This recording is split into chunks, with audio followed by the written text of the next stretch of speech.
दोस्तों आज हम बात करेंगे the Conjuring devil made me do it. तो बिना किसी देरी के स्टार्ट करते हैं। तो दोस्तों आज हम बात करेंगे कॉन्जरिंग 3 की। तो कहानी की शुरुआत होती है 18 जुलाई 1981 से, जहां हम ग्लेडजिल हाउस में डेविड ग्लेडजिल, उसके पिता और उसकी बहन डेबी और उसके बॉयफ्रेंड आर्नी को देखते हैं। यहाँ हमें वॉरेंस को भी दिखाया जाता है जो डेविड के ऊपर एग्जॉर्सिज्म करने वाले थे। डेविड जब कमरे में अकेला था तब उसके डोर पे नॉक होता है तो वो डर के अपने बाथरूम में चला जाता है। बाथरूम में उसे एक भूतिया हाथ दिखता है और शावर से खून बहने लगता है। डेविड इतना डर जाता है कि वो चिल्लाने लगता है। सभी उसके कमरे में आते हैं लेकिन तब तक डेविड पजेस हो चुका होता है। डेविड पजेशन की हालत में अपने पिता स्टेप करता है और दीवारों पे स्क्रैच करने लग जाता है, लेकिन तब तक फादर गॉर्डन आ चुके थे और वो वार्नर के साथ मिलकर डेविड का एग्जॉर्सिज्म स्टार्ट करते हैं। इसी दौरान डेविड बहुत वायलेंट हो जाता है और अलग अलग तरह से रिफॉर्म होने लगता है। लेकिन इतने में आर्नी डेविड के अंदर के डीमन से कहता है कि वो डेविड को छोड़कर उसे पजेस कर ले, और हम देखते हैं कि डेविड अपने आप ठीक होने लगता है और आर्नी पजेस हो जाता है। लेकिन इसका किसी को पता नहीं चलता।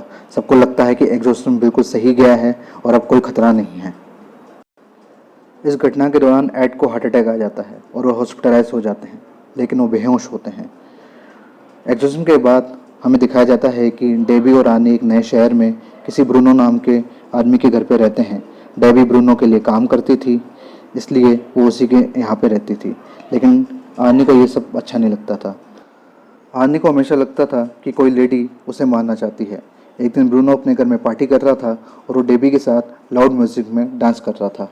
इसी दौरान आनी को कुछ थॉट्स आते हैं कि ब्रूनो कोई इंसान नहीं बल्कि एक डेमन है और वो उसे मार देगा।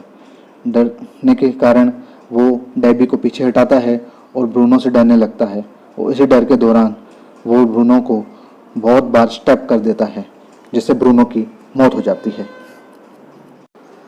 इसी दौरान एड को हॉस्पिटल में होश आता है और वो लॉरेन को बताता है कि डीमन कहीं गया नहीं है, अब वो आर्नी में है। जब तक लॉरेन ये सब बता पाती सब देर हो गई थी। ब्रूनो को मारने के बाद आर्नी सड़क पे निकल जाता है और वो पजेस हालत में ही सड़क पे घूमने लगता है। एक पुलिस वाला आर्नी को रोकता है और देखता है कि आर्नी खून में सना हुआ है। एड और लॉरेन आर्नी से मिलने जेल में जाते हैं, जहां आर्नी बाइबल को रिसाइट कर पाता है। या इसका मतलब कि अभी आर्नी में कोई डीमन नहीं है, लेकिन जिस दिन वो कत्ल हुआ तब आर्नी में डीमन था। ये सब बात वो आर्नी के लॉयर को बताते हैं, लेकिन लॉयर इस पर विश्वास नहीं करता क्योंकि ऐसी हियरिंग सक्सेसफुल नहीं है। लेकिन एड कहते हैं कि जज अगर गॉड में मानते हैं तो उन्हें डीमन में भी मानना पड़ेगा। आगे में दिखाया जाता है कि आर्नी की लॉयर आर्नी का केस कोर्ट में लड़ती है और वो कहती है कि आर्नी गिल्टी नहीं है, क्योंकि वो जब उसने कत्ल किया तब वो डिमोनिक पोजीशन में था, यानी तब वो एक डीमन की पोजीशन में था, अपने होशो हवास में नहीं था। लेकिन कोर्ट डिमोनिक पोजीशन की वाली बात को नहीं मानता और केस को आगे बढ़ाया जाता। आगे हमें दिखाया जाता है कि लॉरेन ये सोचती है कि आखिर आर्नी के अंदर का डीमन कहाँ चला गया, जबकि यूजुअली ऐसा नहीं होता। इसलिए वो एग्जॉर्सिज्म के दिन की कैसेट्स को वापस सुनते हैं और यहाँ कहानी फ्लैशबैक में जाती है कि जब डेविड, आर्नी और डेबी इस घर में आए थे तब डेविड को एक वाटर बेड दिखता है और वो उस पर खेलने लगता है। वाटर बेड के अंदर हमें एक डीमन दिखाया जाता है। वो डीमन डेविड को उस बेड के अंदर खींचने की कोशिश करता है, लेकिन डेविड इस अटैक से बच जाता है। लेकिन वहाँ का वुडन फ्लोर वहाँ के उस पानी से खराब हो जाता है। प्रेजेंट टाइम में एड उस वुडन फ्लोर को देखते हैं और वो कहते हैं कि ये फ्लोर वाटर से इतना डैमेज नहीं हुआ है। इसलिए लॉरेन वहाँ नीचे जाती है और देखती है कि बहुत सारे चूहे एक बोरी के आसपास मंडरा रहे थे। जैसे ही वो उस बोरी को हटाती है तो वहाँ पे एक रिस्ट टोटम दिखता है। इसी रिस्ट टोटम ने पहले डेविड को और फिर आर्नी को पजेस किया था, और हमें दिखाया जाता है यह सब काम उस डीमन से कोई करवा रहा था, इसलिए आर्नी के अंदर उस डीमन ने खून करके वहाँ से चला गया था। इसलिए आर्नी प्रेजेंट टाइम में बाइबल को रिसाइट कर पाया था। आगे हमें दिखाया जाता है कि फादर जॉर्डन एड और लॉरेन को कहते हैं कि उन्हें फादर कैसनर से मिलना चाहिए, जिन्होंने कुछ साल पहले ही एक रैम कल्ट को एक्सपोज किया था। एड और लॉरेन फादर कैसनर से मिलने जाते हैं और वो उन्हें वो रिस्ट टोटम दिखाते हैं। फादर कैसनर कहते हैं उन्होंने ऐसा तो नहीं, लेकिन इससे मिलता जुलता ही रिस्ट टोटम जरूर देखा है।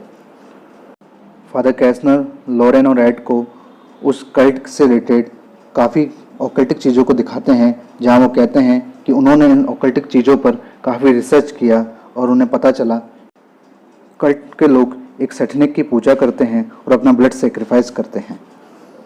इसी दौरान हमें एक ओकल्ट लेडी को दिखाया जाता है जो आनी की पिक के साथ कुछ ब्लैक मैजिक कर रही थी, जिससे आनी पजेस हो जाता है और उसे लगता है कि कोई डीमन उसे मारना चाहता है। आगे में दिखाया जाता है कि एड एक डिटेक्टिव से बात करते हैं, जो उस डिटेक्टिव भी उसे बताता है कि उसे भी इसी प्रकार का एक विश टोटम मिला था। एड और लॉरेन डिटेक्टिव से जाके मिलते हैं। डिटेक्टिव उन्हें एक पिक्चर दिखाता है, जो पिक्चर थी कैटी और जेसिका की। कैटी और जेसिका कुछ दिन पहले गायब हो गए थे और उसके बाद कैटी की लाश मिलती है जिस पर 22 स्टेप था, लेकिन जेसिका का अभी तक कोई अता पता नहीं था। जहां डिटेक्टिव उन्हें बताता है कि जेसिका के घर की रिसर्च में उन्हें सेम विश टोटम मिला था। डिटेक्टिव लॉरेन और एड को उसी जगह ले जाता है जहां पर कैटी की लाश मिली थी। लॉरेन यहां अपने विजन से पता करती है कि आखिर उस रात क्या हुआ था। उस रात कैटी और जेसिका यहाँ आए थे और कुछ देर बाद जेसिका पजेस हो गई थी। पोजीशन में उसने कैटी को 22 बार स्टैब करके मार डाला था। हम यूएस प्रेजेंट में देखते हैं कि लॉरेन भी वही एक्शन करती है जैसा जेसिका ने पोजीशन की हालत में किया था। वो सारे स्टेप करके बताती है। उसके बाद जेसिका भागने लगती है, लेकिन और लॉरेन भी उसी प्रकार भागने लगती है और एक रिवर के ऊपर वाले साइड पे रुक जाती है। फिर हम देखते हैं कि लॉरेन को और एक डीमन अपनी रिवर की साइड में खींचता है, लेकिन एड उसे गिरने से बचा लेते हैं और इससे हमें पता चलता है कि शायद जेसिका भी इस रिवर में डीमन के कारण ऐसे गिर गई होगी और उसकी लाश अभी भी इस रिवर में होगी। सर्च टीम रिवर में अपनी खोज चालू करती है और वो देखती है कि उन्हें एक लाश मिली है, लेकिन वो लाश जेसिका की है या नहीं वो उन्हें भी पता नहीं चलता। डिटेक्टिव लॉरेन और एड की इस हेल्प के कारण कैटी और जेसिका की फाइल लॉरेन और एड को दे देते हैं। उसके बाद डेबी एड को फ़ोन करके बताती है कि आनी अब खुद को मारने की कोशिश कर रहा है उस डीमन के पोजीशन में। तो एड डेबी को कहते हैं कि वो पास ही में फादर न्यूमन के पास जाए, उनसे हेल्प मांगे, और इसी के बाद फ़ोन कट हो जाता है। फादर न्यूमन प्रेजेंट में आनी को एक होली वाटर की बोतल देते हैं। आनी वो डरा हुआ होता है, इसलिए वो होली वाटर को अपने चारों ओर सर्कल करके उसके बीच में बैठकर वर्शिप करने लग जाता है। उसके बाद में लॉरेन को दिखाया जाता है जो कहती है कि इस कर्ज को तोड़ा जा सकता है, और इससे रिलेटेड उससे मूवी के स्टार्टिंग में डेविड के एग्जॉर्सिज्म के दौरान एक विज़न भी आया था। उस विज़न को और गहराई से जानने के लिए वो एक मॉग में जाते हैं, जहां वो एक लाश जो जेन डो की थी उसके पास जाते हैं और उसको टच करके लॉरेन कुछ फील करती है, लेकिन उससे ऐसा कुछ फील हो नहीं रहा था। लेकिन उसके बाद अचानक ही वो कुछ विज़न देखती है और वो खुद को एक टनल में पाती है। टनल में वो एक बहुत बड़ी अल्टर यानी एक टेबल को देखती है जिस पे ब्लैक मैजिक किया जा रहा था। वो देखती है कोई ऑकल्टिव लेडी आनी की पिक के साथ कुछ ब्लैक मैजिक कर रही है, और यहाँ प्रेजेंट में आनी उससे पजेस हो जाता है और वो खुद को मारने की कोशिश करता है।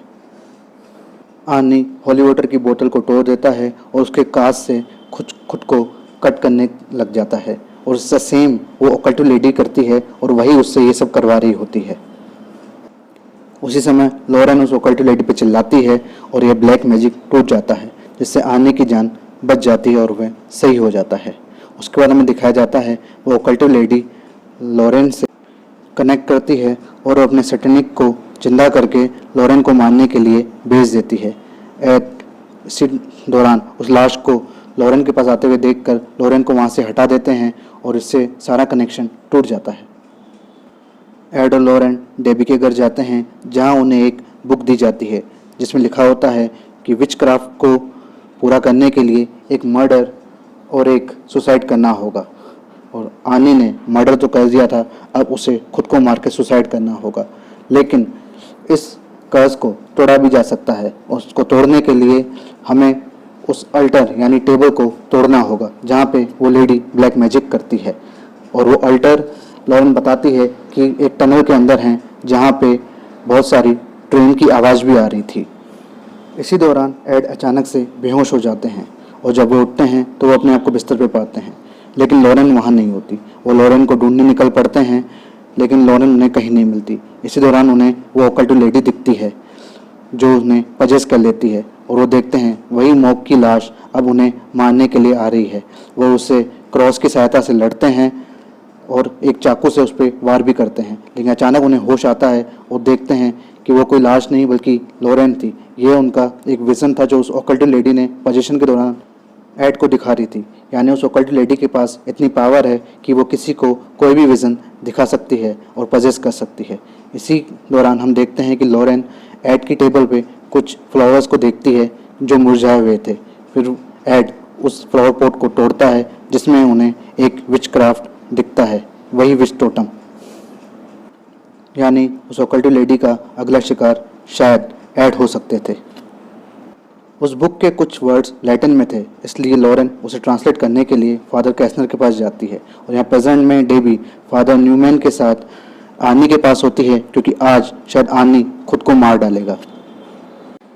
यहाँ एड उस ऑकल्ट लेडी की लोकेशन को रफली ट्रेस करते हैं और देखते हैं कि जेसिका और आनी, ये दोनों इन दोनों के साथ जो हादसे हुए उन दोनों के बीच 180 मील की दूरी है, लेकिन जेसिका के कॉलेज गैर्जल हाउस के पास ही है। यानी वो ऑकल्ट लेडी आसपास ही होनी चाहिए। और लॉरेन को ट्रेन की मफल्ड आवाज़ आ रही थी, इसका मतलब वो जगह किसी लेक के पास है, यानी कि उसके आसपास कोई लेक होनी चाहिए। तो वो रफली देखते हैं कि उस एरिया में शायद कोई लेक होगी और तभी उनको स्ट्राइक करता है कि फादर कैस्नर का घर भी उसी लेक के आसपास ही है, इसलिए वो फादर कैस्नर के पास जल्दी से जाते हैं। यहाँ लॉरेन जो फादर कैस्नर के घर पहुँच चुकी थी, वो फादर कैस्नर को उस बुक के लैटिन वर्ड्स को ट्रांसलेट करने को कहती है। यहाँ फादर कैस्नर लॉरेन को बताते हैं कि इस बुक के हिसाब से कर्स को 3 विक्टिम चाहिए, अ चाइल्ड, अ लवर और a man of God. Jessica और कैटी चाइल्ड थे, आनी लवर और एड मैन ऑफ गॉड, यानी कि अगला शिकार एड होंगे। उसके बाद फादर कैस्नर लॉरेन को बेसमेंट में ले जाते हैं और जहाँ इस मूवी का एक ट्विस्ट आता है कि सन 1932 में फादर कैस्नर के यहाँ एक बेबी गर्ल पैदा हुई थी और उसके बाद फादर कैस्नर की वाइफ की डेथ हो गई। फादर ने अपनी बेटी का नाम आइसला रखा था और वो आइसला को सबसे छुपा के रखते थे। फादर ने अपने ओकल्ट की स्टडी को जारी रखा, जिससे आइसला को भी उसमें रुचि होने लग गई और उसके बाद आइसला एक सैटनिस्ट बन गई। और यहाँ हमें पता चलता है वो सैटनिस्ट, वो ऑकल्ट लेडी कोई और नहीं, फादर कैस्नर की ही बेटी आइसला है। फादर ने लॉरेन और एड से ये बात छुपा के रखी क्योंकि उसे आइसला से मिलना था।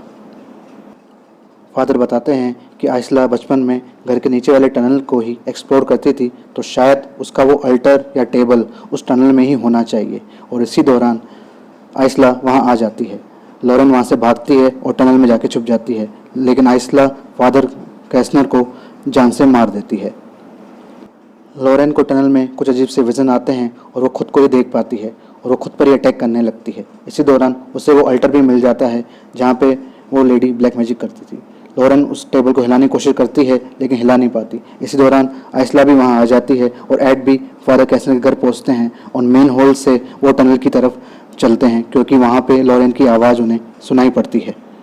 आइसला एड को पजेस कर लेती है और एड पोजीशन में एक बड़े हैमर से लॉरेन को मारने को दौड़ पड़ते हैं और वो ऑकल्ट लेडी यानी आइसला ब्लैक मैजिक करना स्टार्ट कर देती है, जिससे यहाँ पे आर्नी जेल में खुद को मारने की कोशिश करता है और वो यहाँ वहाँ उड़कर खुद को बहुत सारी चोटें पहुँचा देता है। डेबी आर्नी का हाथ पकड़ लेती है और उसको खुद को मारने से रोकती है। यहाँ पे एड पोजीशन में लॉरेन को मारने की कोशिश करता है, लेकिन लॉरेन उसे अपने 30 साल पहले की याद दिलाती है कि कैसे वो मिले थे और कैसे उन्हें प्यार हुआ और उन्होंने शादी की। इसी दौरान एड अपने होश में आते हैं और वो उसी हैमर से उस अल्टर, उस टेबल को तोड़ देते हैं और ब्लैक मैजिक यहीं टूट जाता है, जिससे आर्नी फिर से अपने होश में आ जाता है और पोजीशन से बाहर निकलता है।